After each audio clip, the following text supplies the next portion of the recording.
Brought to you by NBC bearing, भारताची पहिली bearing उत्पादक। उत्तर भारतामध्ये होत असलेल्या बर्फवृष्टीमुळे राज्यामध्ये तापमानामध्ये घट व्हायला सुरुवात झालेली आहे आणि राज्याच्या वेगवेगळ्या जिल्ह्यांमध्ये तापमानामध्ये घट झाल्यामुळे आपण पाहतोय की वातावरणामधली थंडी जी आहे ती मोठ्या प्रमाणावरती वाढलेली आहे। पुणे शहरामध्ये सुद्धा आणि पुणे जिल्ह्यामध्ये तापमानात हळूहळू घट होते, त्यामुळे आपण पाहतोय की पुणे शहरामध्ये सुद्धा गारठा जो आहे तो वाढायला सुरुवात झालेली आहे।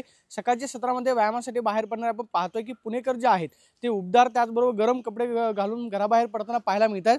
गेल्या 2 ते 4 दिवसांपासून पुणे शहरामध्ये सुद्धा तापमानामध्ये हळूहळू घट होते, त्यामुळे हवामान विभागाने जो अंदाज वर्तवलेला आहे तो म्हणजे येत्या काही पुढच्या आठवड्यापर्यंत तापमानामध्ये घट जी आहे ती होऊ शकते आणि वातावरणामधली थंडी जी आहे ती अधिक कडक पद्धतीने जाणवू शकते। त्यामुळे घराबाहेर पडताना उबदार कपडे सकाळच्या सत्रामध्ये घालूनच बाहेर पडा। आपण पाहतोय की व्यायामासाठी बाहेर पडलेले पुणेकर जे आहेत ते आपल्याला पाहायला मिळतात।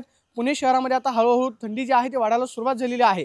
राज्यातल्या मराठवाडा असेल, विदर्भ, त्याचबरोबर वेगवेगळ्या जिल्ह्यांमध्ये थंडीचा पारा जो आहे तो दिवसेंदिवस वाढतोय। या महिन्यापर्यंत अवकाळी पाऊस जो आहे तो राज्यामध्ये आपल्याला पाहायला मिळालेला होता, मात्र आता 1 ते 2 दिवसांपासून तापमानामध्ये हळूहळू घट होते, त्यामुळे काहीशा प्रमाणामध्ये थंडी जी आहे ती जाणवायला आपल्याला पाहायला मिळते।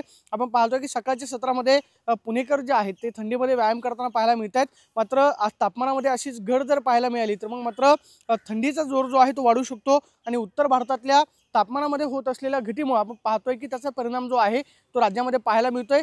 पुणे शहरासह राज्यातल्या मराठवाडा त्याचबरोबर विदर्भामध्ये तापमानामध्ये घट जी आहे झालेली आपल्याला पाहायला मिळते। कॅमेरा पर्सन अभिजित पिसेसोनू, Pradeep Kapse, TV9 Marathi, Pune. Brought to you by NBC bearing, भारताची पहिली बेअरिंग उत्पादक।